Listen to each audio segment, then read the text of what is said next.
भरत कुमार जा जी। रही जा रही आवाज आ रही है। आवाज आ रही।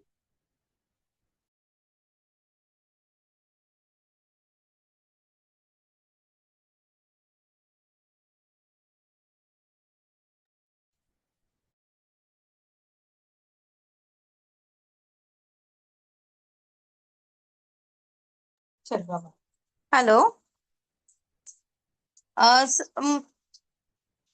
भरत कुमार जी। Yes ma'am. अ, अभी हम्म, हम ये जो मीटिंग रखे हैं आपके विभाग में, आपके गांव में क्या क्रॉप की सिचुएशन है या आपके साइड में फसल कैसी हो रही है, क्या आप थोड़ा बहुत बता सकते हो? हमारे यहाँ मैम अभी कपास की जो मेजर यहाँ जो है फसल वो कपास और मक्का है। और हाँ। अभी जो government of Rajasthan agriculture department है इनके थ्रू एक प्रोजेक्ट चल रहा है, राष्ट्रीय हाँ। कृषि विकास योजना। हाँ। और उसके अंडर हमने भीलवाड़ा, चित्तौड़ और राजसमंद 3 डिस्ट्रिक्ट लिए हैं। तो 3,500 फार्मर्स हमने उसमें सिलेक्शन किया है। अभी ओके। कपास की फसल लगभग 2 महीने के ऊपर हो गई है, हम्म। 75 डेज के आसपास है। ओके। अ, और अभी बॉल फॉर्मेशन का टाइम चल रहा है। और कुछ सकिंग पेस्ट वगैरह आ रहे हैं तो उसके लिए फार्मर्स को गाइड कर रहे हैं, अच्छे पेस्टिसाइड का यूज करना या ऑर्गेनिक तरीके से कैसे कंट्रोल किया जा सकता है, ये सारा हम ओके। बता ज्यादा रहे हैं। ज्यादा प्रमाण किसका, कौन से डिसीज का रहता है वहां पे? यहाँ पे मेजर जो डिजीज है, तो डिजीज के अंदर तो बैक्टीरियल ब्लाइट का ज्यादा रहता है मैम। हाँ। और उसके अलावा विल्ट और पैराविल्ट का भी थोड़ा बहुत रहता है। और पेस्ट का इसमें सकिंग पेस्ट में तो सारा ही आता है।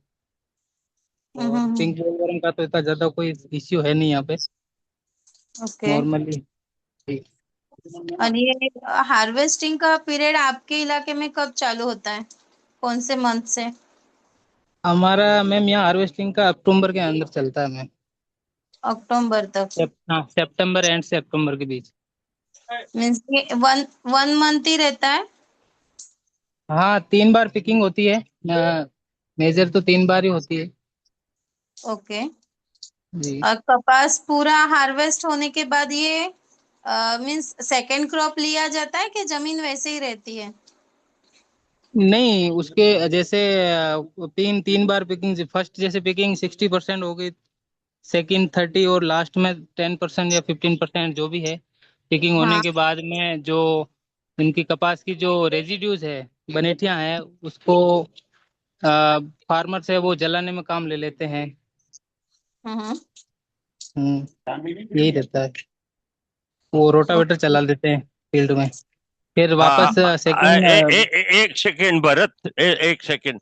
हम हमारे यस। यहाँ सेकंड क्रॉप वीट लेते हैं। ओके। ओके। हम्म। ठीक है। अभी हम रतिलाल जी, क्या आप बता सकते हो कॉटन की या अदर सिचुएशन की आपके यहाँ क्या स्थिति है? और आपके एफपीओ के बारे में थोड़ा इंट्रोडक्शन दीजिए हमारे सभी फार्मर्स को। हाँ, ठीक है। तो हमारी तरफ कॉटन का क्रॉप बहुत अच्छा है अभी। और आपके प्लकिंग। एफपीओ का हाँ, लोकेशन कहाँ कहाँ पे आता है ये? ये अमरावती डिस्ट्रिक्ट में सिरजगांव कस्बा, मेरा जो देहात है, वहाँ है ओके। हमारी कंपनी। हाँ हाँ। हाँ, तो हमारा जो मेन ये है वो है संतरा, हम्म। ऑरेंजेस। हम्म। और ऑरेंजेस में उसका ग्रेडिंग ग्रेडिंग करके वो हम जो भी ग्राहक है उनको देते हैं। यानी generally they are fruit companies. Okay. हाँ, उनको दे देते हैं। और जो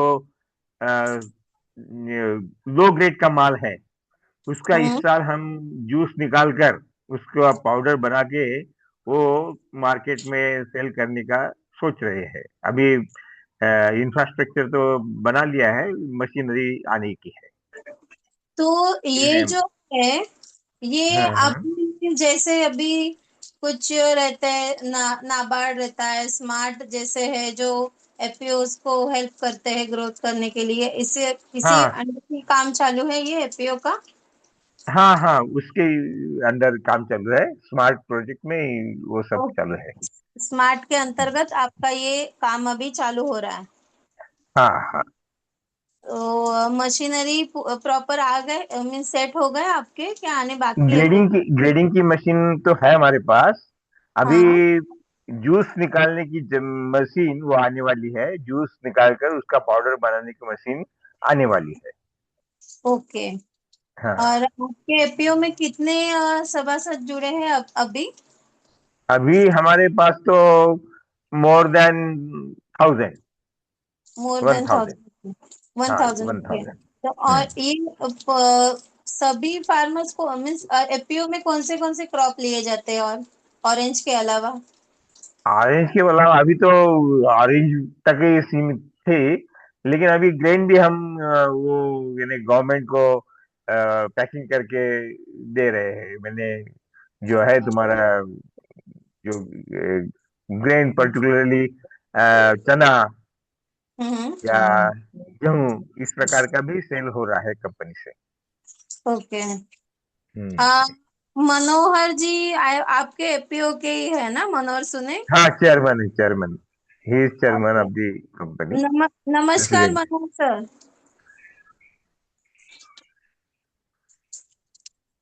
हाँ, नमस्कार मैडम जी। आवाज आ रही है क्लियर? हाँ, आ रही आ रही।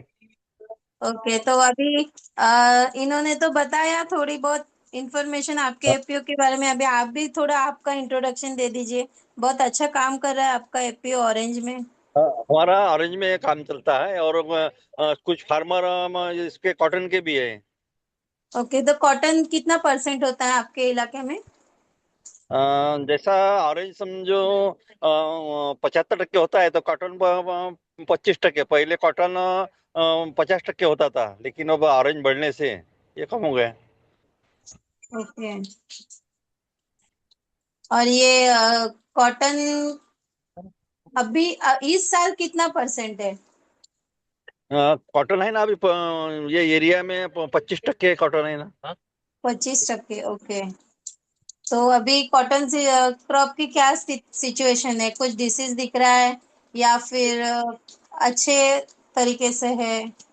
कैसा होता है मैडम, जैसा है इधर नवंबर एंड होता है तो एक वो लालिया करके वो लाल रोग आता है कॉटन पर। हाँ। उसमें इससे वो कॉटन पूरा यानी ये खराब हो जाता है। ओके। नहीं, ये इस बार हम अभी आगे डिस्कस करेंगे। जो जो डिसीज अभी हमने आपने बताए, भरत कुमार जी ने बताए, हम हम्म। आज बात करेंगे उसके ऊपर। तो कॉटन के जैसे 25% तो 50% और फार्मर बढ़ सकते हैं। लेकिन कैसा हो रहा है अभी जो गए जो 7-8 साल से ये जो लाला रोग आ रहा है ना नवंबर के एंड में, उस पे यानी फार्मर को जो बहुत नुकसान हो रहा है उनसे। ओके। आगे मैं बात करना चाहूंगी जतीन भाई। आवाज आ रही है मेरी? आप अनम्यूट कीजिए आपको।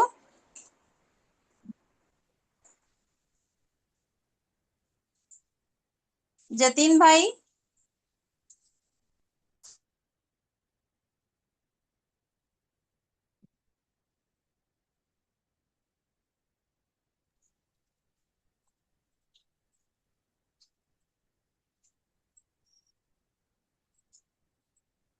Good evening Manish sir. Good evening Sheetal. अभी हमारी एपीओ के साथ ही थोड़ा इंट्रोडक्शन और वो क्या काम कर रहे थे ये टॉपिक पे डिस्कशन हो रहा था। राइट। तो क्या अभी हम स्टार्ट कर सकते हैं? सभी कंफर्टेबल है? शर्मा जी प्रणाम।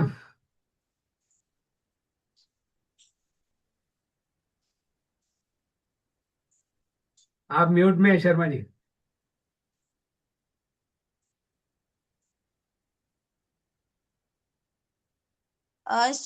शर्मा सर आपको अनम्यूट कीजिए। हाँ, एक सेकंड। हो हाँ गया हो हाँ, गया शर्मा जी। आ रही है आवाज। कैसे शर्मा जी, सादर प्रणाम। आपको भी बहुत बहुत धन्यवाद कि आपने जो है वेबिनार रखी वगैरह और मुझे याद किया। तो नहीं नहीं, बिल्कुल, क्योंकि जब भी किसानों की बात आती है, एफपीओ की बात आती है और कपास की बात आती है, तो शर्मा जी हमारे साथ रहते हैं। बहुत बहुत धन्यवाद आपको। जी जी।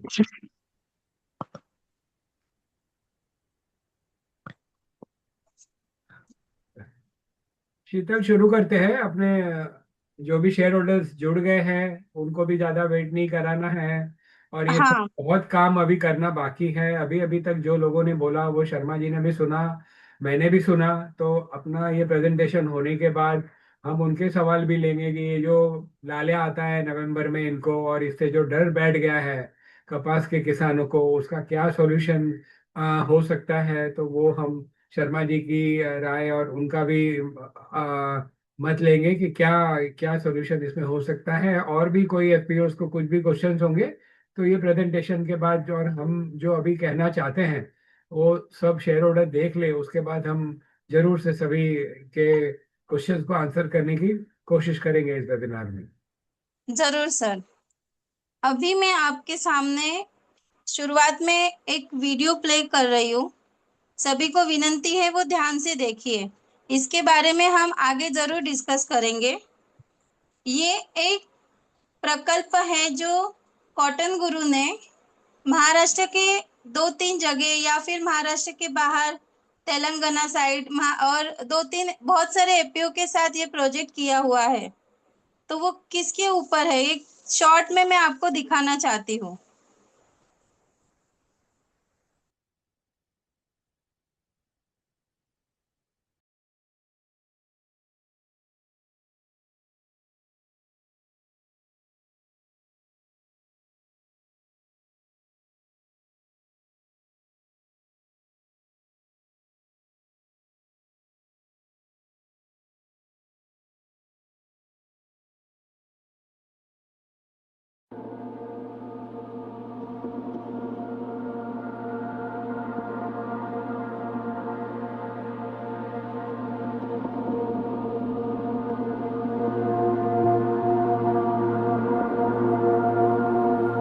हर साल हम हजारों टन कपास की पराठी जला देते हैं।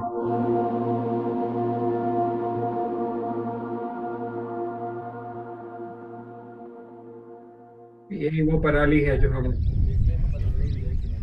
अपने खेतों में एक उपद्रव समझते हैं, एक तकलीफ माझे वाली नाव चीज अजय समझते हैं, और रामकृष्ण जल्द घोडा. से मी जल्द उसको दहेगाव जलाने येथील की कोशिश एका करते हैं। शेतकऱ्याचा मुलगा. माझ्या वडिलांचं नाव आहे रामकृष्ण संभाजी घोडा. आम्ही शेती करत असतो आणि आमच्या शेतामध्ये पराठी हे उत्पादन घेत असतो. आम्ही बायोचार टाकायच्या आधी पराठी उघड्यावरच पेटत होतो. त्याने आमच्या शेताला नुकसान होत होतं आणि शेताचं नुकसान पण होत होतं आणि प्रदूषण पण होत होतं आणि जी आमची जमीन राहत होती ती कडक येत होती. आता तसं न करण्यासाठी इक्विलिब्रियम यांची टीम आली आमच्याकडे आणि त्यानं आम्हाला महत्त्व सांगून दिलं की तुम्ही हे जे पराठे आहे तुमच्यावाल्या हे जमिनीवर नका पेटू. हे जमिनीवर जर पेटवले तर तुमच्या जमिनीची जी घनता आहे ते कमी होऊन जाईल, तुमचं प्रदूषण पण दूषित होईल.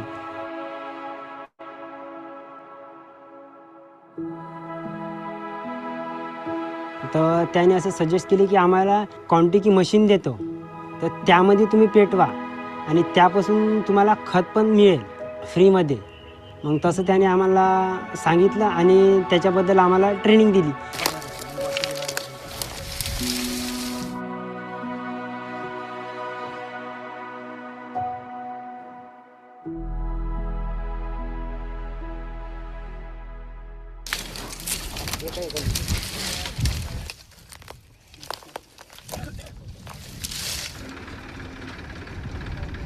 एका क्वांटिटीला 5 माउचर लागतात, जेणेकरून ते 15च्या आतमध्ये राहील. जर 15च्या वर जर राहील तर ती पराठे आम्ही पेटवत नाही.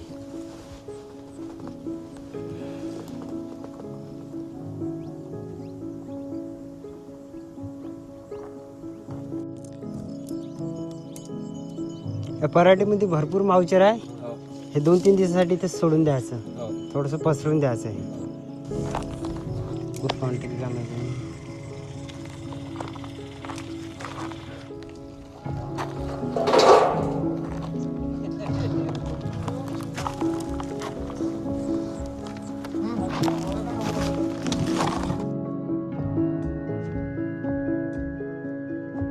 आणि एक काळजी घेतो की पुरं क्वांटिटीच्या अंदरच्या अंदरच राहायला पाहिजे, बाहेर काहीच नको.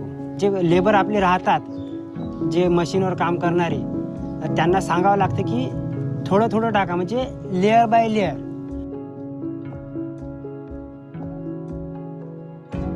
त्याच्यानंतर टेम्परेचर राहतं तर टेम्परेचर आपण कधी पण घेऊ शकतो, पण आम्ही ते टेम्परेचर 100वर घेत असतो. ज्यावेळेस आपली क्वांटिटी फुल झाली 100चा फोटो घेतो, मशीन पूर्ण भरलेली आहे असा, मशीनला सोडून देतो.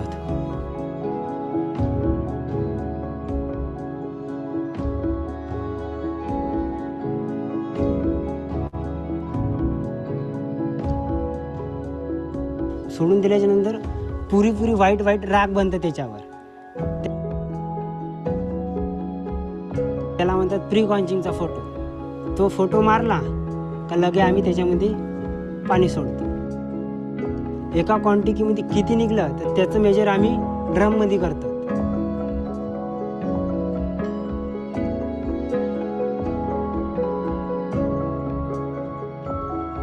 एका क्वांटिटीमध्ये जवळपास 510 लिटर इतका माल निघतो. त्याच्यानंतर ड्रममध्ये भरलं, त्याचं पूर्ण मेजरमेंट घेतो. त्याच्यानंतर तो माल आपला बनलेला तयार झालेला आहे.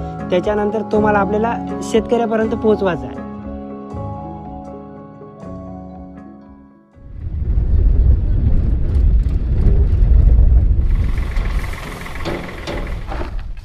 आमच्याकडे पॅकिंग करायसाठी ट्रॉली आहे, आम्ही ट्रॉलीमध्ये पॅकिंग करत असतो. खाली ट्रॉलीचा एक फोटो घ्यायचा, एक फ्रंटनी घ्यायचा, पुढून फोटो आणि एक बॅक साईडनं. जे हे सर्व फोटो आहेत ते फोटो आम्ही DMRV ॲप्समध्ये घेतात. ती पॅकिंग झाली आपली पूर्ण ट्रॉली भरल्यावर, तिथून तो माल गेला शेतकऱ्यांच्या शेतापर्यंत.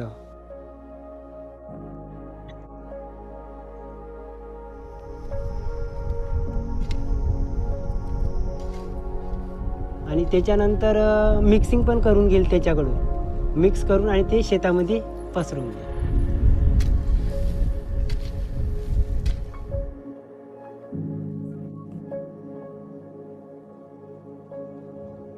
आम्ही कसे शेतामध्ये काही यूज करण्याचे पहिले म्हणजे खूप विचार करत असतो, कारण तर आमच्या शेतामध्ये शेती हा आमचा मुख्य व्यवसाय आहे.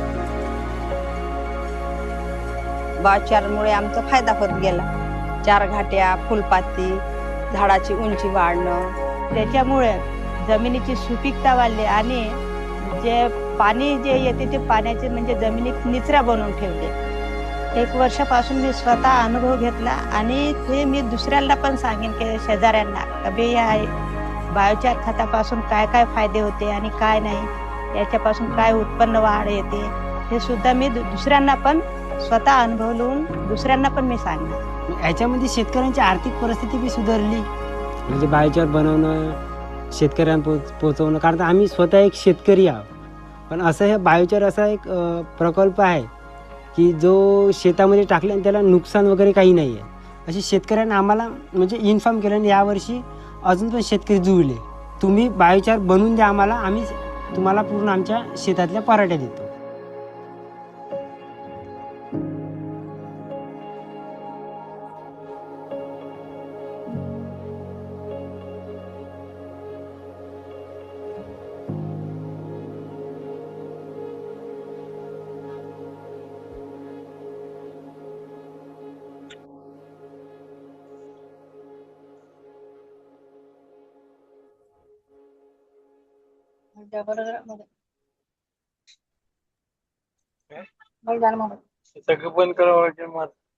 अभी जो आप सभी ने वीडियो देखा, इस साल कॉटन गुरु ने जो बायोचार बनाया है, जो प्रोजेक्ट FPO के साथ या फार्मर के साथ हमने किया, उसके ऊपर क्या उन्हें रिजल्ट दिखा या फिर वो करना क्यों जरूरी है?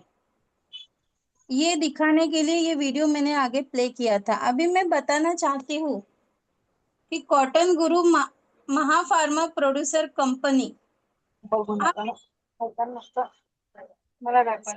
आवाज आ रही है सभी को? आ रही है शीतल जी।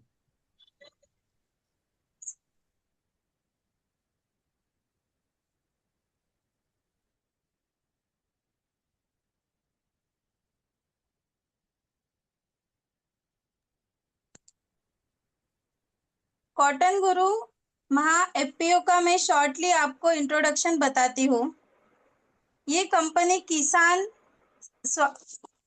के साथ संस्थाओं के किसान और संस्थाओं का माध्यम है जो कपास, जलवायु अनुकूल खेती, बायोचार प्रमाण और ट्रेसेबिलिटी, बाजार का लिंकेज को जोड़ने वाला एक प्लेटफॉर्म है एफपीओ के लिए।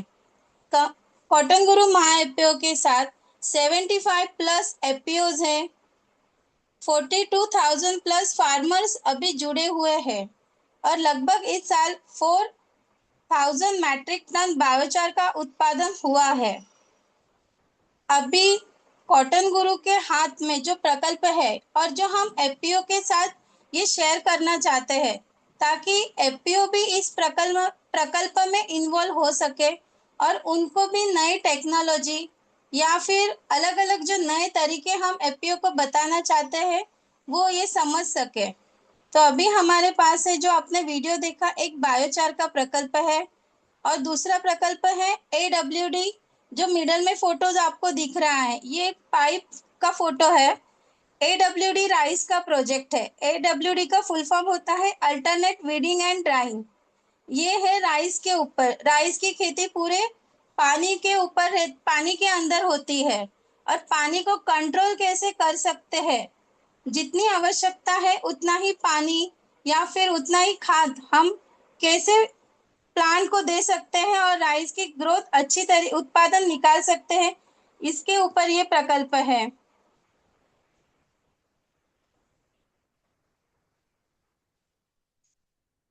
नेक्स्ट, यशस्वी ग्राउंड पार्टनर्स। इसमें मैं बताना चाहती हूँ इस साल जो बायोचार में प्रकल्प करके जिन्होंने अच्छे से यश कमाया है, फर्स्ट है मनीष भोयार महाराष्ट्र से। उन्हें इस प्रोजेक्ट से 29 लाख तक का उत्पादन हुआ है। उनका सपना था एक अपना पूरा खेत को कंपाउंड करना। उन्होंने इससे खेती के लिए अच्छे अच्छे बेनिफिट्स उन्हें मिले या फिर उनके जो ड्रीम थे जो उन्हें खेती में करना था, नया कुछ एक्सपेरिमेंट, वो उन्होंने किया, कुछ औजारें उन्होंने खरीदी। सेकंड है तेजस बायस्कर। उन्हें इस प्रकल्प में 7 लाख का उत्पादन हुआ। वो जैविक एडब्ल्यूडी और एक प्रकल्प में हमारे साथ जुड़े, नए नए टेक्नोलॉजी सीखी और अभी हमारे साथ एडब्ल्यूडी प्रोजेक्ट के ऊपर भी हमारे साथ जुड़े हुए हैं। थर्ड पर्सन है अनिकेत गुड़ा, जो हमारे एज ए करके जुड़ा हुआ था और एक एक चीजें सीखते सीखते वो हमारा साइड मैनेजर बना, सुपरवाइजर बना और उसने ये काम सीखते सीखते इसमें उसने कम से कम 7 से 8 लाख तक का उत्पादन लिया और उसका ड्रीम था 4 व्हीलर खरीदने का।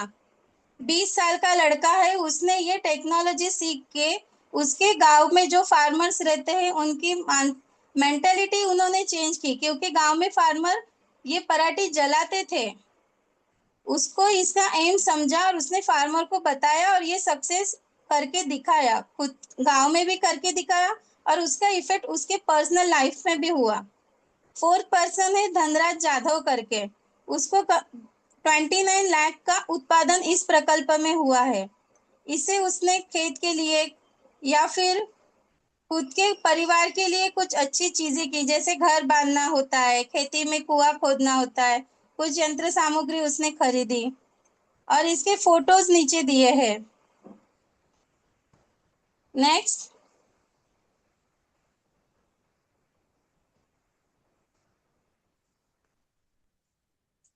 ये स्लाइड में दिखाया गया है फील्ड ऑफिसर की यशोगाथा।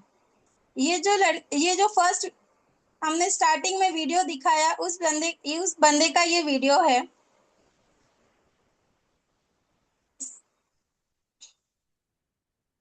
एज ए ट्रेनर करके उसको हम बोलते हैं। ट्रेनिंग, ऐप की ट्रेनिंग देना हो या किस चीज की ट्रेनिंग देना हो तो ये अच्छी तरीके से देता है।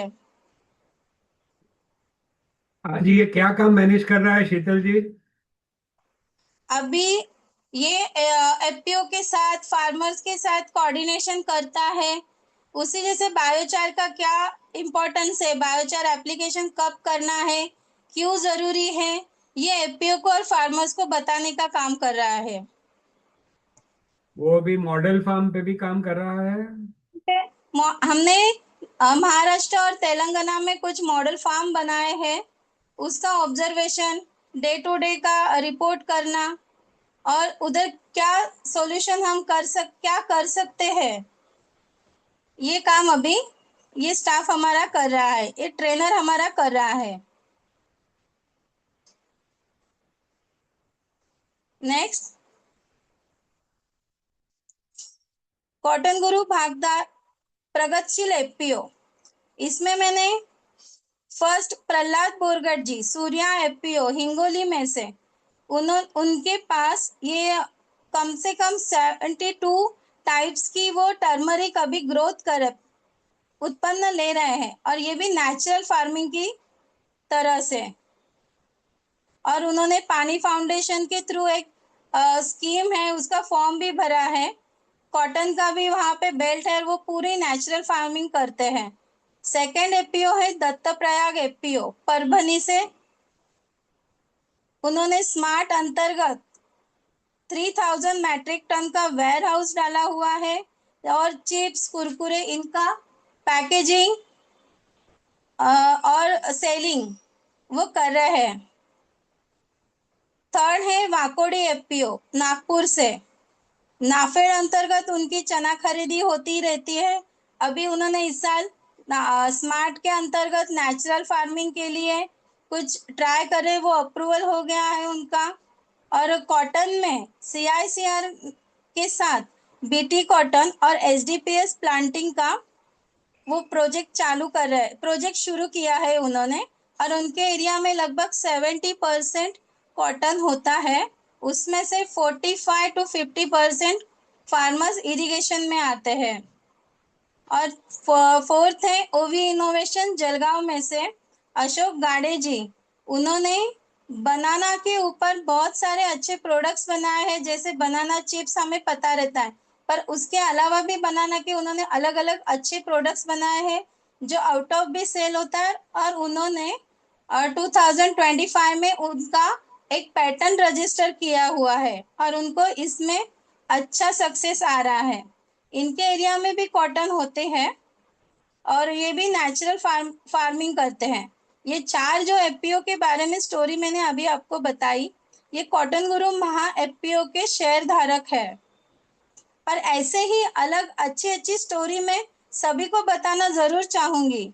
और आप जो एफपीओ जुड़े हुए हो, आपने ऐसा अलग क्या किया है कि मैं बता पाऊंगी। अभी सबके साथ मेरा कांटेक्ट नहीं हो पा रहा है फोन पे, तो आप मुझे जरूर मैसेज कीजिएगा कि आपने क्या नया किया है। जैसे आपने कुछ क्लीनिंग रीडिंग का यूनिट डाला हो, या फिर कुछ जैसे अभी मनोहर जी ने और रतिलाल जी ने बताया कि उन्होंने मशीन कुछ लिए हैं जो ऑरेंज का जूस बना के उनके पाउडर बनाने वाले हैं। ये जब भी हम डिस्कशन करते हैं एक दूसरे के साथ, तभी पता चलता है कि आप क्या नया कर रहे हो। ये मैं जरूर जानना चाहूंगी आप क्या नया कर रहे हो, और दूसरों को भी ये मैं बताना चाहूंगी।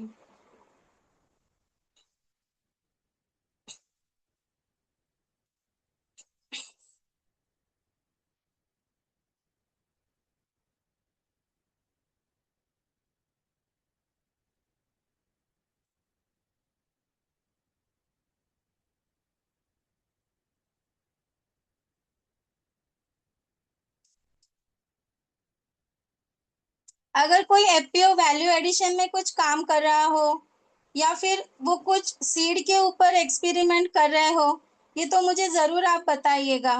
या फिर किसी एफपीओ को गवर्नमेंट की कुछ स्कीम के बारे में पता हो या वो लेना चाहते हो, उन्हें पता है पर वो स्कीम उनको एफपीओ में लाने के लिए कुछ दिक्कत आ रही है, तो जरूर मुझे बताइए। मैं आपके लिए कुछ ना कुछ करने का, अच्छा करने का हम कॉटन गुरु महा एफपीओ जरूर प्रयत्न करेगा। नेक्स्ट,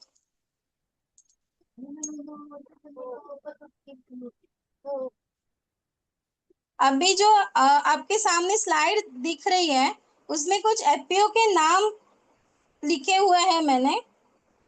अगर आप इन एफपीओ को जानते हो कि ये एफपीओ कहाँ पे है, उनके कांटेक्ट पर्सन कौन है, तो उनको भी बताइए मुझे कांटेक्ट करने के लिए। आपके थ्रू काहीच होत नाही, पानावर पडलं तरी काय होत नाही.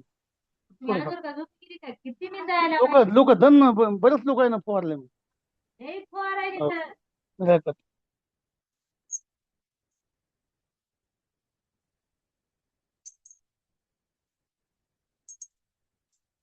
अभी जो छोटी सी जानकारी मैंने आपको बताई, ये आपने ध्यान से सुनी, थैंक यू इसके लिए।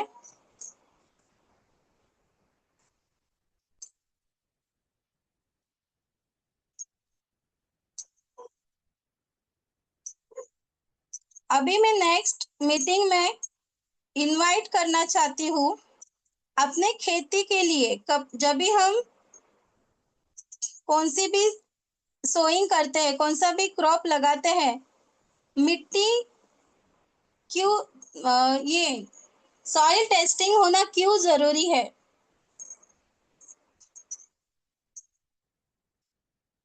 सॉइल टेस्टिंग करने के बाद क्रॉप में और सॉइल में क्या इफेक्ट दिखता है, अपने क्रॉप के लिए ये क्यों जरूरी है, इसके ऊपर हमें मार्गदर्शन करने के लिए मैं इनवाइट करती हूँ प्रगतिशील फार्मर के सन और एक साइंटिस्ट करके मैं इनको इनवाइट कर रही हूँ जो है Samarth. Samarth, over to you. आप, hello Samarth. Am I audible? Yes sir, yes Samarth. तो मैं तो आपको रिक्वेस्ट करती हूँ कि सॉइल टेस्टिंग क्यों जरूरी है, आप ये हमारे जो गेस्ट अभी जुड़े हुए हैं उन्हें बता पाएंगे? Yes ma'am. जिस प्रकार से हम अभी मॉनसून में अ, लगभग रेन डीले की वजह से ऑलरेडी क्रॉपिंग पैटर्न और क्रॉपिंग कंडीशन इतनी अच्छी मुझे दिख नहीं रही है, लेकिन सॉइल सॉइल के लिए मुझे बोलने के लिए बोला गया है। बिफोर सोइंग हमें सॉइल पे ध्यान देना इसलिए जरूरी है, जैसे कि आ, हमें नहीं पता होता है, जैसे हमारी बॉडी को जैसे न्यूट्रिशन की जरूरत होती है, अलग अलग प्रकार की विटामिन, विटामिन डी, अलग अलग मिनरल्स, वैसे सॉइल भी हमारी माँ जैसी है। सॉइल भी हमें कुछ देती है, तो सॉइल की भी एक नीड होती है, वो हमें फुलफिल करना, और वो भी सस्टेनेबिलिटी के साथ बहुत ज्यादा इम्पोर्टेंट है।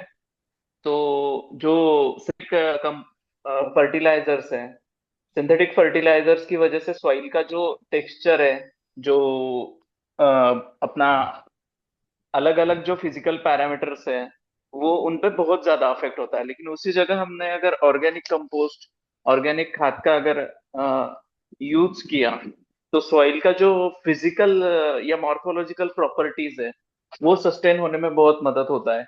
सॉइल में एरिएशन बढ़ता है, सॉइल में बायोलॉजिकल जो साइकिल होती है या माइक्रोब्स की जो एक्टिविटी है, वो बढ़ती है। सिंथेटिक की वजह से सॉइल माइक्रोब जो है, वो मराठी में कहा जाता है कि जमीन जिवंत असते, क्योंकि सॉइल जब फर्टाइल सॉइल को फर्टाइल हम और प्रोडक्टिव हम तभी बोल सकते हैं जब तक उसमें सारे जो माइक्रो ऑर्गेनिज्म है, माइक्रोब्स है, वो एक्टिवली परफॉर्म कर पा रहे हैं। फिर वो नाइट्रोजन फिक्सेशन का काम करते हैं, फॉस्फोरस सोलुबलाइजेशन का काम करते हैं। तो सॉइल टेस्टिंग और सॉइल में कंपोस्ट का यूज ये इसलिए जरूरी है। सॉइल टेस्टिंग से हमें ये पता चलता है कि उस जमीन में नाइट्रोजन, फास्फोरस, पोटेशियम और अलग जो न्यूट्रिएंट है, उनकी मात्रा कितनी है, और इस हिसाब से जो प्रिसीजन फार्मिंग जिसे बोलते हैं कि हम जितना चाहिए उतना ही हम सॉइल को फीड करना चाहिए। जमीन की भूख कुछ अलग है और हम परोस कुछ और है। इस प्रकार ये जो विरोधाभास है इसे कम करने के लिए हमें सॉइल टेस्टिंग करनी बहुत ज्यादा जरूरी है। सॉइल टेस्टिंग करेंगे तभी हमें पता चलेगा कि हमारी जमीन के लिए नाइट्रोजन रिक्वायर है, या फिर कौन सा मूल द्रव्य, या फिर कौन सा फर्टिलाइजर जरूरी है। इसलिए बिफोर सोइंग हमें सॉइल टेस्टिंग करना बहुत जरूरी है, ताकि हम उस हिसाब से फर्टिलाइजर्स का और न्यूट्रिएंट का एप्लीकेशन कर सकते हैं। और कुछ डाउट है तो आप पूछ सकते हैं आप लोग।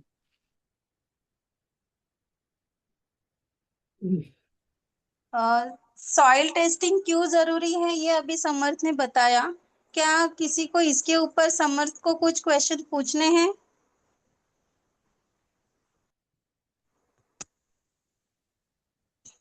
समर्थ, मेरा एक सवाल है। Yes sir.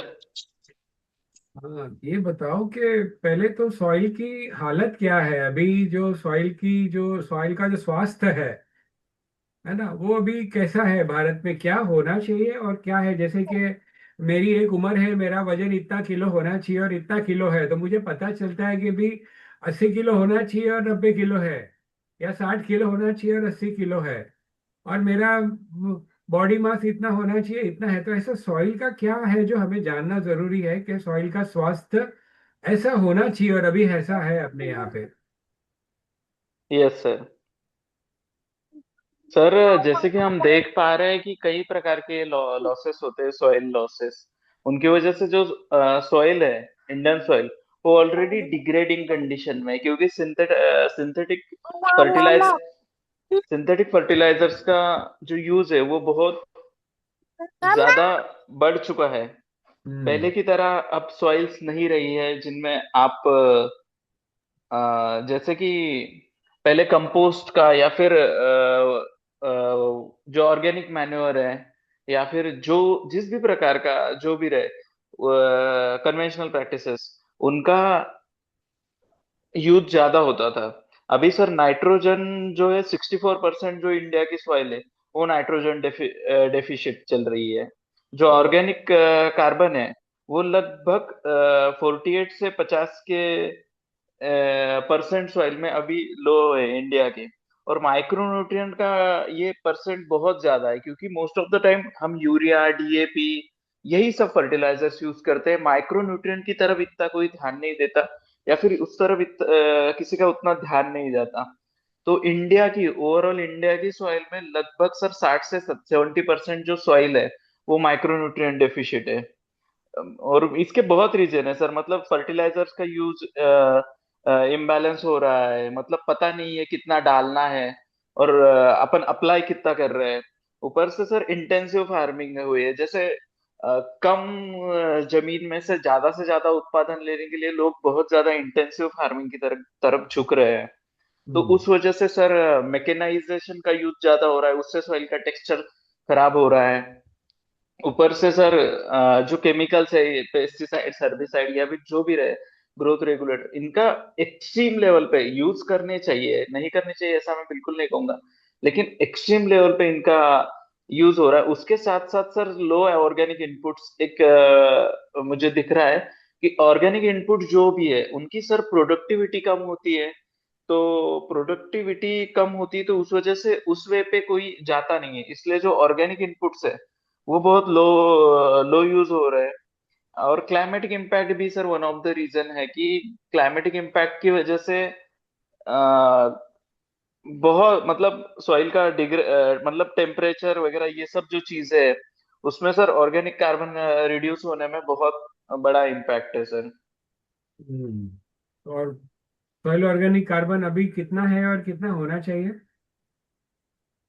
सॉइल ऑर्गेनिक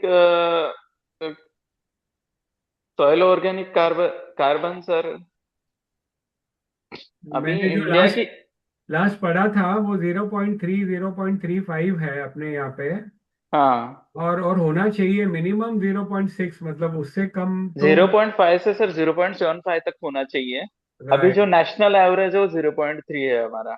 0.3 है नेशनल एवरेज। हाँ, और मतलब ऑल इंडिया का जो डाटा है 48.5% जो सॉइल है वो अभी ऑर्गेनिक कार्बन डेफिशिएंट है।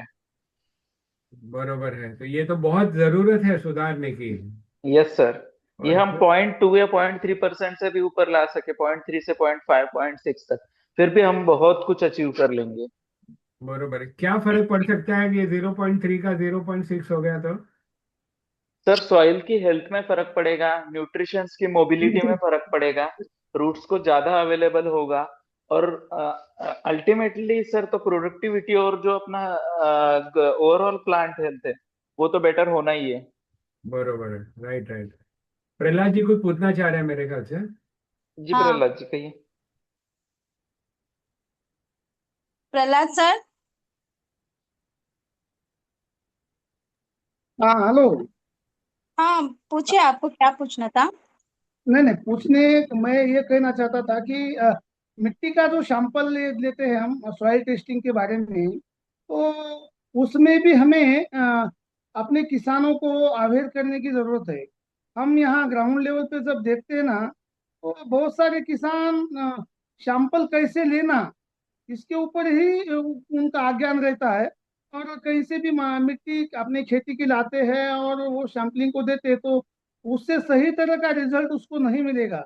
उसका एक टेस्ट, माटी का सैंपल निकालने का जो भी टेक्निकल जो प्रोसेस होता है, तो उस प्रोसेस से अगर मिट्टी का सैंपल लिया जाए तभी अच्छे रिपोर्ट आ सकते हैं, ऐसा मेरा उसमें कहना है। ना कि समाधान के लिए हम कैसा भी सैंपल लेके जाएंगे और फिर उसके रिजल्ट नहीं मिलेंगे, तो फिर टेक्निकल जो होता है उसी के ऊपर हम बात रखेंगे कि भाई कुछ भी नहीं है उसका।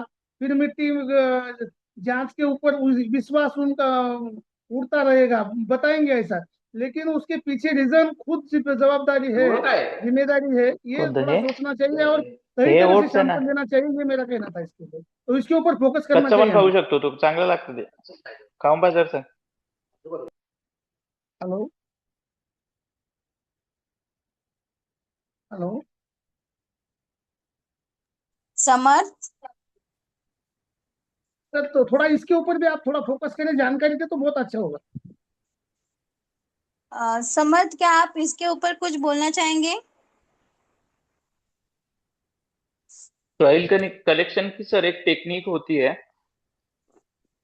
उसमें हमें, अगर हम मानो रेक्टेंगुलर फील्ड है, चौकोनी फील्ड है, तो चारों कोनों से 3-3 मीटर अंदर जाके 30 सेंटीमीटर का होल डिग करना चाहिए, और फिर स्क्रैप करके सॉइल निकालनी चाहिए, फिर उसे सर ड्राई करके सीव करके मिनिमम 50 ग्राम सॉइल सैंपल हमें सॉइल टेस्टिंग के लिए मतलब आधा किलो के बराबर, वो पूरा छन्नी में से निकाल के आधा किलो यानी 50 ग्राम 500 gram sample soil testing laboratory में भेजना चाहिए।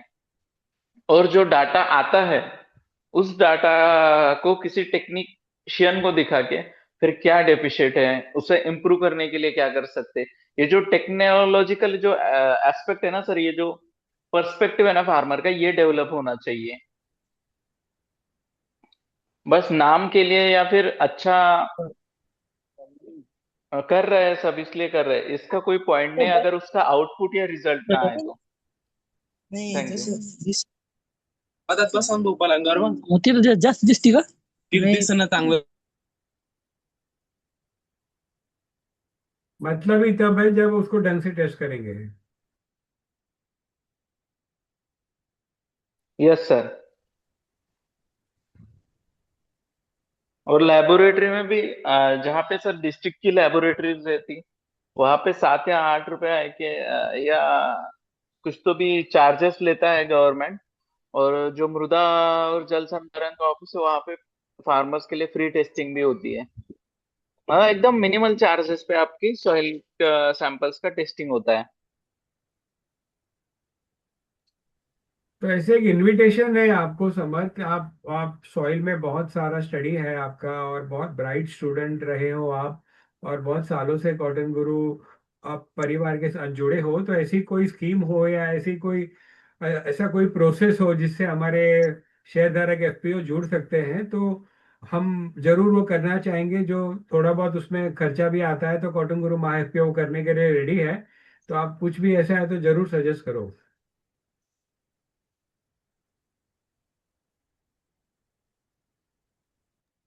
मेरे से पूछ रहे हैं? Yes sir. देखिए, बहुत अच्छा कहा आपने कि ऑर्गेनिक जो है कार्बन जो है कम होता जा रहा है। उसके लिए हमने एक समाधान निकाला था कि जानवर तो कम होते जा रहे हैं और बहुत ज्यादा गोबर का खाद या कंपोस्ट तो मिलेगा नहीं। दूसरी बात, जो हरी खाद करते थे वो भी बंद हो गई कभी की, क्योंकि इंटेंसिव क्रॉपिंग कर रहे हैं। तो एक बहुत अच्छा समाधान हमने निकाला, हर घर में जानवर होते हैं तो एक मटकी ले लें, उसमें एक एक लोटा छाछ हमेशा डालें और उसमें थोड़ा सा गुड़ डाल दें, 100 ग्राम। और उसमें जो है गौमूत्र जितना हो वो डालते रहें। और हर 11 के दिन जो रोड़ी आपने, क्योंकि रोड़ी कोई खड्डा बनाएगा नहीं, न डालते, सब ऊपर ही डालते हैं, लकड़ी से छेद करके, और वो जो मिक्सचर है वो आप उस रोड़ी में डालें तो उससे 5 गुना बढ़िया खाद बनेगा। ये मैंने अपने प्रोजेक्ट में करके चालू किया था और अब भी किसान कर रहे हैं। तो ऑर्गेनिक ये जो कार्बन बढ़ाने का जो है वो जरूरी है, क्योंकि हम जितने भी रसायन डाल रहे हैं वो माइक्रो ऑर्गेनिज्म को भी खत्म कर रहे हैं, टेक्सचर को भी खत्म कर रहे हैं, वाटर रिटेंशन कैपेसिटी को भी खत्म कर रहे हैं। यह है कि जमीन का जो सुहाग है हम केमिकल यूज करके और उस सुहाग को उजाड़ने की कोशिश कर रहे हैं। तो इसके लिए ये जरूरी है कि हम थोड़े से थोड़े प्रयत्न में कितना बढ़िया कर सकते हैं वही करना है। इसके अलावा ऑर्गेनिक भी बहुत सी चीजें मैं अगले जो मेरे अपने उसमें बताऊंगा, जिससे सॉइल का रिक्लेमेशन भी होगा और इसके अलावा क्रॉप को भी जो है क्रॉप बहुत अच्छी होगी। तो इस कार्बन बढ़ाने के लिए अच्छा खाद बनाने की तरकीब आपको मैंने बता दी है। बहुत अच्छी बात सर कही शर्मा जी। और शीतल जी, आप ये नोट करो और अपने मॉडल फार्म में उसको करना है, और ज्यादा से ज्यादा एफपीओ को और छोटे किसानों को ये बात अपने को प्रमोट करनी है। जरूर इसको एक धार्मिक जो है ना कृत्य मान लेना चाहिए। हर 11 के दिन वो मटकी का जो है वो छाछ का और मटकी का और गुड़ का और वो घोल जो है उसमें छेद करके और उसमें डालते रहें, अपने आप खाद आपका बहुत अच्छा बन जाएगा। बहुत बढ़िया। राइट। और समर्थ, आपको भी ये निवेदन है कि ये सॉइल हेल्थ टेस्ट ये मास स्केल पे किस तरह हम कर सकते हैं। आपको लगे कि भी किसी का संपर्क करना है तो वो प्लीज आप हमें गाइड करिए, और हम अपने मैक्सिमम एफपीओस को ये बेनिफिट वो ले सके उसके लिए प्रयास करना चाहेंगे। जी सर, बिल्कुल। अभी गवर्नमेंट में भी एक इनिशिएटिव लॉन्च किया था 2015 में, जी। कि राष्ट्रीय मृदा सर्वेक्षण, नेशनल सॉइल सर्वे, और उन्होंने सॉइल हेल्थ कार्ड योजना शुरू की थी। तो वो योजना में सर वो जो एग्रीकल्चर डिपार्टमेंट के ऑफिसर्स है वो हमें जो हमारे सॉइल सैंपल को टेस्ट करके उसमें किस पोषक तत्व की आवश्यकता है वो सब बताते हैं। तो इस मिशन का फायदा ये हुआ था सर कि मास स्केल पे सॉइल टेस्टिंग हुई थी। तो ये हम कहा कर सकते हैं, तो जो भी एग्रीकल्चर की केवीके रहेगी या फिर जो एग्रीकल्चर के यूनिवर्सिटीज रहेंगे वहां पे भी हो सकते हैं। तालुका के कृषि कार्यालय है वहां पे फ्री सैंपल्स की भी टेस्टिंग होती है सर। अच्छा। soilhealth.dac.gov, ये सॉइल हेल्थ कार्ड का पोर्टल है। तो इसमें हम अपने रीजन का भी जो सॉइल एनालिसिस है वो देख सकते हैं कि हमारे रीजन में अभी जो मतलब एवरेज है वो एवरेज कैसा है न्यूट्रिएंट्स का। ऐसा है कि हर स्टेट में जो भी हुआ है उसमें तहसील वाइज बता रखे किस किस एरिया में क्या क्या की कमी है, और मैप बना करके, और वो जो है ना हर जो डिविजनल उसके ऊपर है, हर सब डिवीजन में है। और इवन जो है वो एग्रीकल्चर सुपरवाइजर उसके पास भी वो मैप है कि कहाँ नाइट्रोजन की कमी है, कहाँ कार्बन की है, कहाँ एल्कलाइन सॉइल है, कहाँ सलाइन सॉइल है। ये सारा जो है सर्वे हो चुका है पूरे यस, हिंदुस्तान में। Yes sir. बरोबर। नहीं, अच्छा है, पर इसका लाभ ले किसान, और उससे अगर सॉइल हेल्थ सुधरे, जिससे उनके खर्चे कम हो, उनकी उत्पादकता बढ़े, और सुपीकता जिसको हम बोलते हैं कि भाई वो जमीन की फर्टिलिटी है, और जमीन का सॉइल ऑर्गेनिक कार्बन बढ़े, वो बढ़े तो अपना काम हो। यस सर, बिल्कुल। हम फार्मर्स को भी प्रमोट करेंगे। कुछ भी टेक्निकल हेल्प या कॉन्टैक्ट्स की हेल्प लगे तो we will be always there for them, कि कभी भी आप हमें फोन करें, हम आपको कॉन्टैक्ट प्रोवाइड करेंगे। आपको बस सैंपल कलेक्ट करना है और जो कॉन्टैक्ट हमने दिया है उनसे एनालिसिस करवा के सॉइल हेल्थ कार्ड का रिपोर्ट लेना है बस। ओके।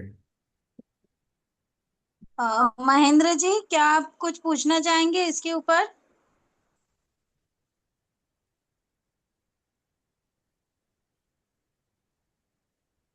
महेंद्र सर?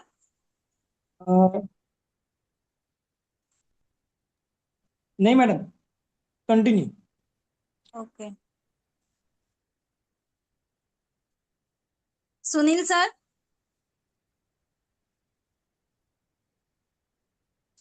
हाँ मैडम। आपको हेलो। कुछ पूछना है इसके ऊपर? जी, ऑर्गेनिक सॉइल इसके बारे में बोल रहे हैं आप? सॉइल टेस्टिंग के ऊपर हमारा डिस्कशन चल रहा था। वो हाँ हाँ क्यों हाँ। जरूरी है, और टेस्टिंग करते वक्त सॉइल सैंपल कैसे कलेक्ट किए जाते हैं, और सॉइल में जी कौन मैं से। थोड़ा हाँ, बोलिए। लेट पार्टिसिपेट हुआ था। ओके, हाँ। कोई इशू नहीं है, मैं आपको बता देगी। नंदा किशोर सर, आपको कुछ पूछना है? नहीं नहीं, अगर कोई पूछना है मैडम तो आप बता सकते, कोई प्रॉब्लम नहीं। Okay sir, thank you. हाँ हाँ। Bharat Kumar ji, yes ma'am. आपको कुछ कहना है इसके ऊपर? Yes ma'am. बोलिए। मेरा ये था कि जो रूटीन सॉइल सैंपलिंग होती है वो 0 से लेकर मतलब 15 सेंटीमीटर तक अपन लेते हैं ना। हम्म। तो जो लेकिन क्रॉप की जो एक्टिव रूट होती है वो इससे नीचे तक भी जाती है मैम। तो 0 से 15 सेंटीमीटर तक सॉइल टेस्ट रिपोर्ट के आधार पर क्रॉप का जो न्यूट्रिएंट स्टेटस है वो लेना संभव है क्या? सम्मत, इसके ऊपर आप कुछ सजेस्ट करेंगे, क्या कहना चाहोगे?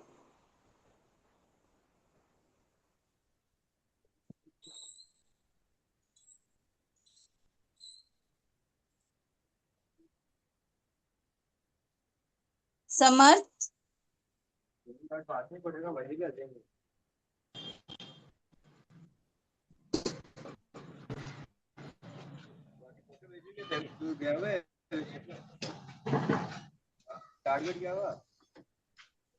समर्थ, आपका माइक आप अनम्यूट हो। समर्थ? सॉरी मैम, मैं डिस्कनेक्ट हो गया था। ओके। भरत जी, आप आपका क्वेश्चन पूछ सकते हो। मेरा क्वेश्चन ये था कि जो रूटीन सॉइल सैंपल होता है वो 15 सेंटीमीटर तक का होता है, लेकिन जो हम्म। क्रॉप है कोई सी भी उसकी जो एक्टिव जो रूट्स होती नहीं, है। वो डिपेंड करता है कि वो आप किस टाइप का क्रॉप वहां पे लगाना चाहते हैं। अगर नॉर्मल अगर क्रॉप है, शैलो रूटेड क्रॉप है, जैसे जी सोयाबीन कॉटन हुआ। है सर। हाँ, तो कॉटन कॉटन कॉटन है, में वो तो कॉटन डीप रूटेड है, उसके लिए आपको 30 सेंटीमीटर तक का सॉइल सैंपल कलेक्ट करना है, तभी आपको कॉटन की 30 एक्चुअल। से लेके 60 तक जाती है रूट। Yes sir. वहाँ पे जो न्यूट्रेंट की जो अवेलेबिलिटी स्टेटस है वो सोइल टेस्टिंग में कैसे करेंगे, कैसे पता चलेगा? आप 30 सेंटीमीटर का भी लेंगे तो सर वो मोर देन सफिशियंट है, क्योंकि मोर मोस्ट जो टैप रूट रहते हैं वो बस 60 सेंटीमीटर तक डीप जाते हैं, लेकिन जो फाइब्रस रूट रहते हैं मतलब वो इतने डीप नहीं जाते। जैसे आप पराठी को ऐसे उखाड़ते तो आपको पता चलेगा कि अंदर तक एक ही लंबी भी ये जो रूट है वो जाता है, बाकी के close to soil up to 30 centimetre तक ही ज्यादा रहते हैं। तो उसमें से मैक्सिमम न्यूट्रिएंट अपटेक होता है अप टू 60%। जो टॉप का जो 30% लेयर है ना सर, 30 सेंटीमीटर तक का, उसमें से ही मैक्सिमम अपटेक होता है। वो तो वाटर के लिए और बाकी न्यूट्रिएंट के लिए वो डीप रूट चला जाता है, और वो स्टैंड करने के लिए। सो 30 centimetre is more than sufficient enough है। 30 सेंटीमीटर का अगर आप होल डिग करके वहां से सैंपल कलेक्ट कर रहे हो। Thank you. ओके। अभी मैं आपके सामने कुछ फोटो शो कर रही हूँ।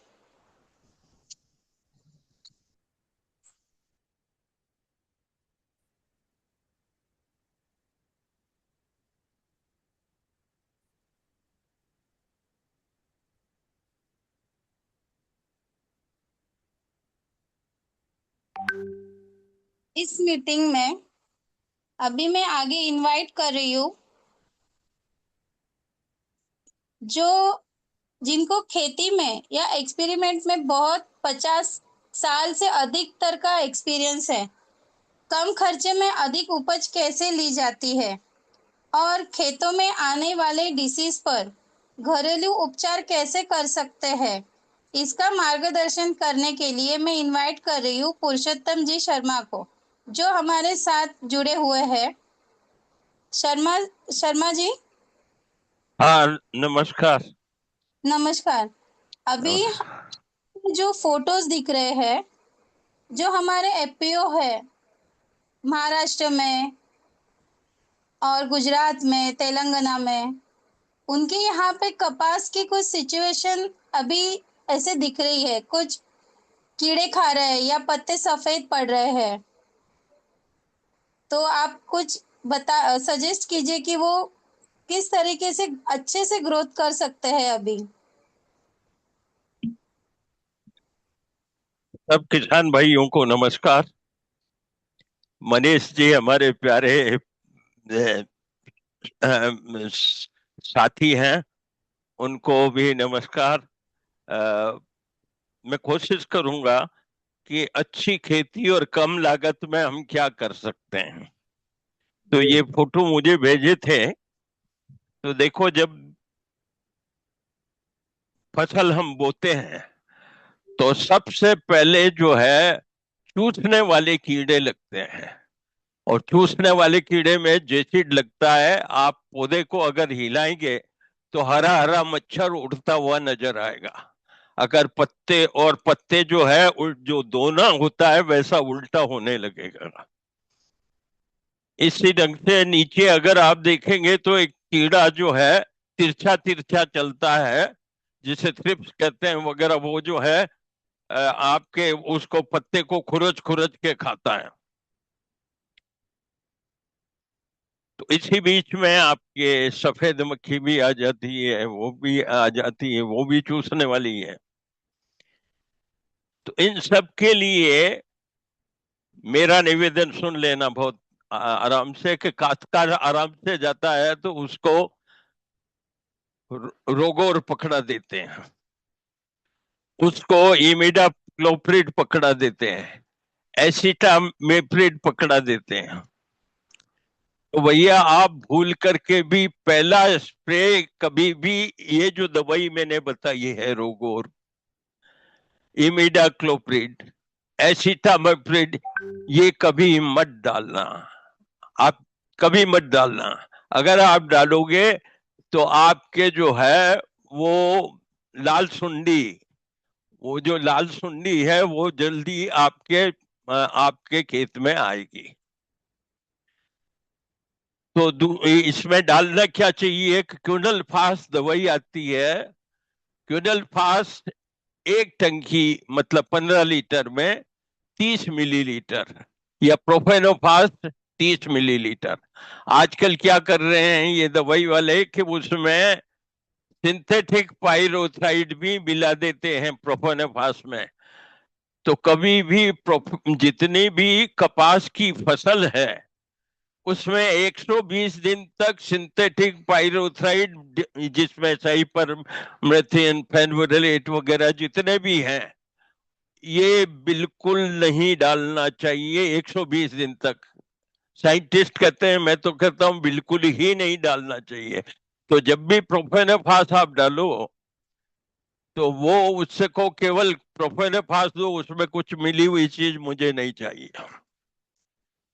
और आप इससे भी सस्ता करना चाहते हैं तो आप हरी मिर्च लीजिए आधा किलो, अच्छी चरखी चरपरी, और आधा किलो लहसुन, इन दोनों को अच्छा पीस लीजिए।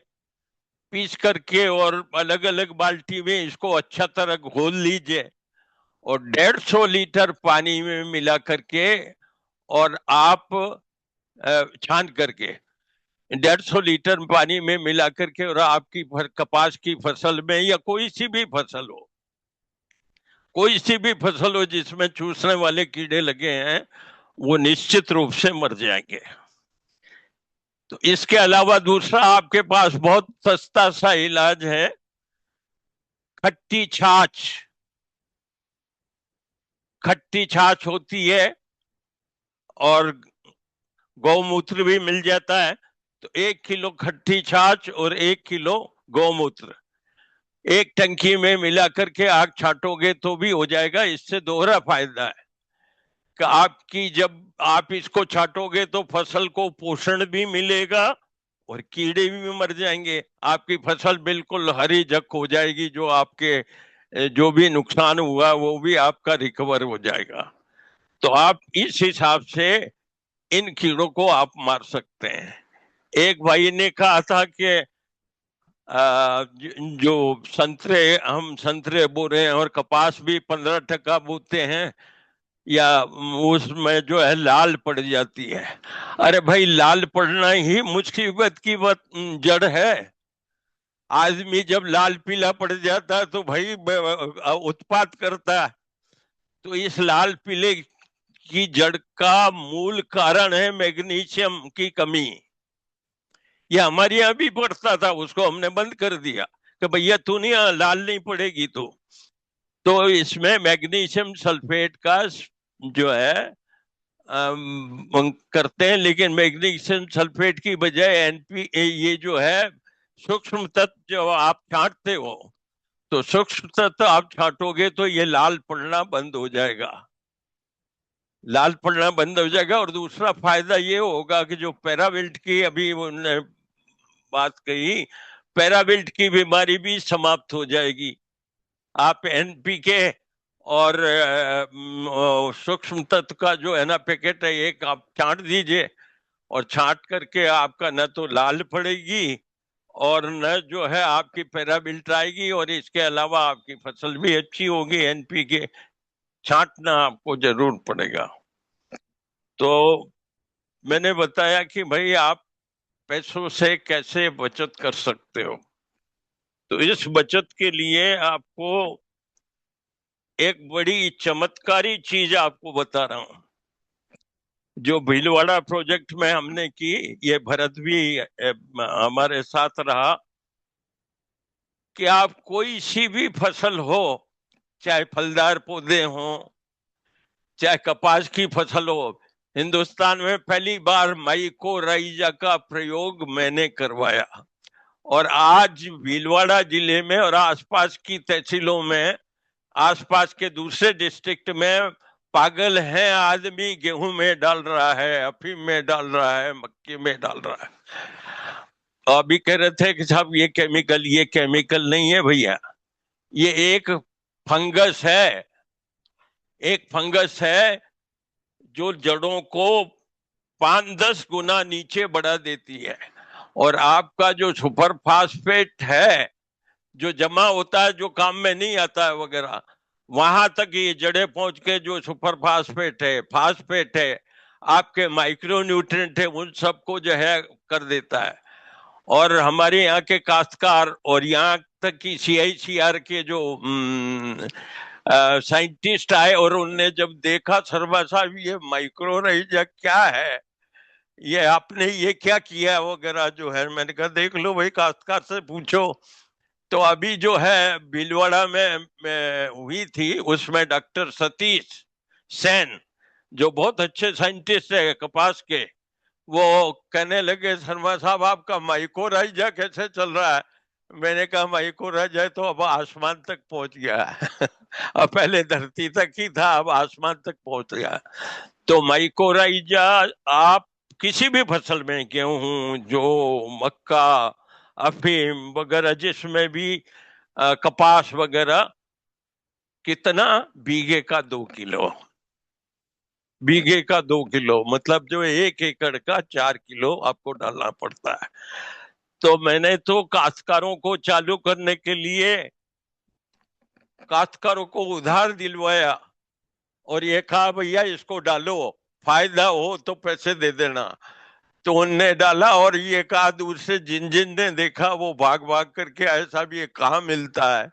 मैंने कहा साहब ये जो है बाजार में हर खाद की दुकान पे मिलता है, तो ये ऑर्गेनिक है।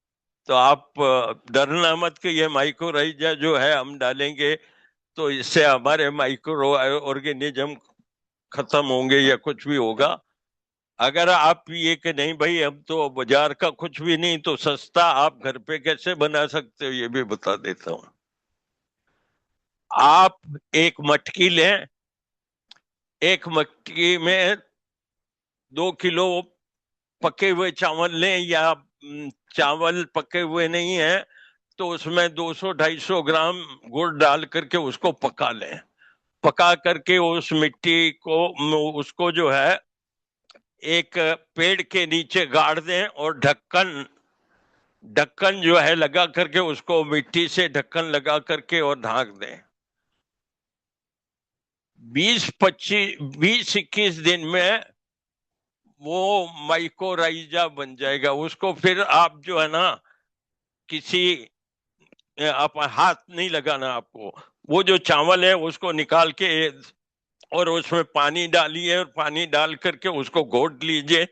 200 लीटर पानी में उसको डाल करके और उसमें 200-250 उस पानी में कर दो और उसको जो है 15 दिन पड़ा रहने दो। आपका जो माइकोराइजा मिलता है बाजार में वो 1700 IC का मिलता है, और आपने जो बनाया है जिसमें पैसा नहीं लगा है, 100-101 रुपए खर्च होते हैं, तो वो जो है ना माइकोराइजा 5000 IC का बनता है। तो अगर आप मेहनत कर सकते तो आप घर पे भी बना सकते हैं, मैंने घर का बता दिया।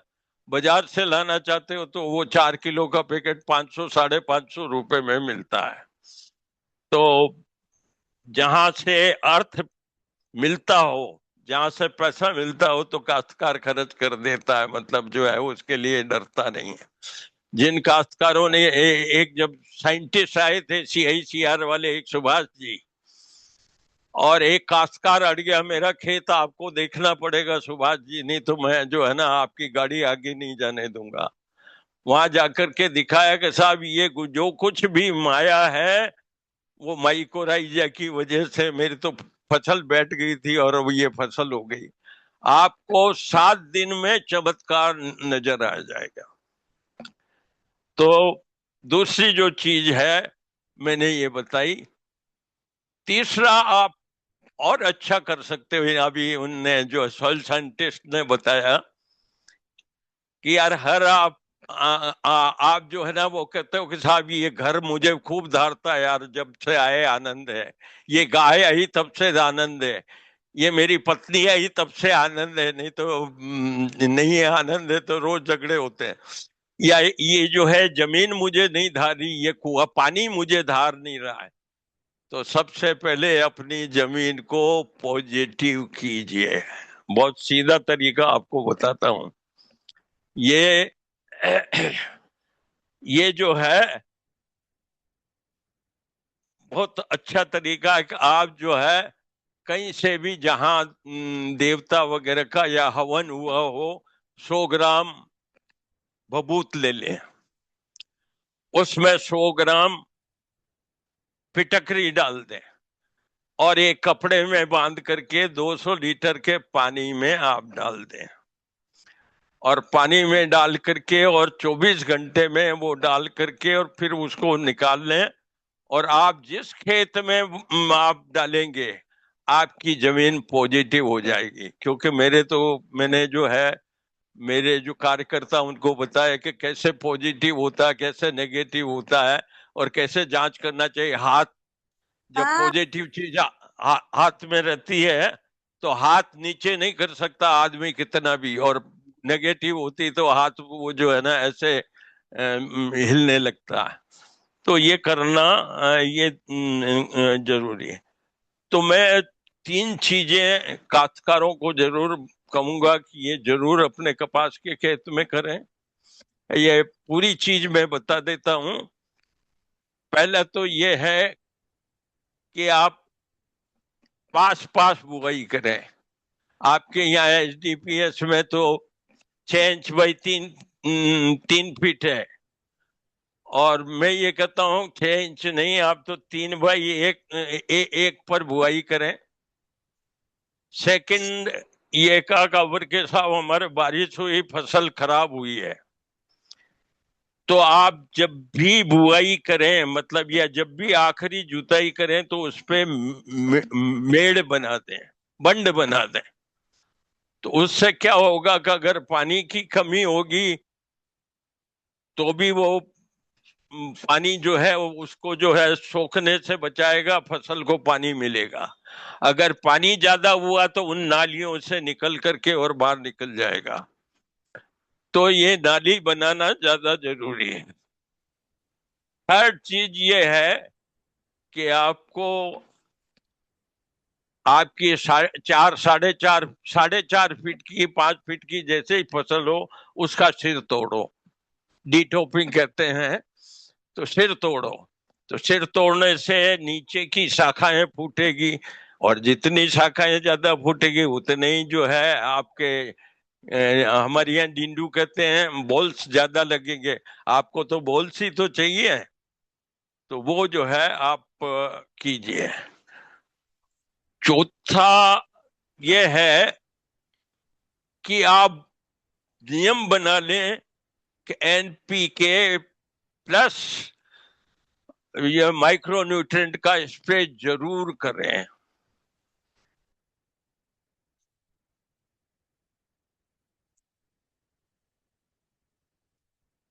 शर्मा जी आपकी आवाज नहीं आ रही है।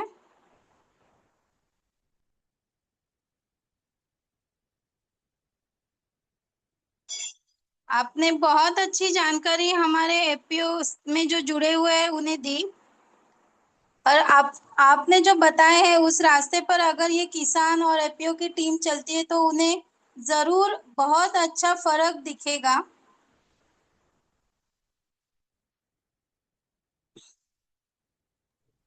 इस मीटिंग में मैं आगे इनवाइट करना चाहती हूँ जिनको हम मार्केटिंग एक्सपर्ट करके पहचानते हैं, उनकी पहचान ही है मार्केटिंग एक्सपर्ट करके। कॉटन गुरु के प्रमुख Shri Manish Daga sir. Manish sir, over to you. जी बहुत आभार आपका शीतल जी।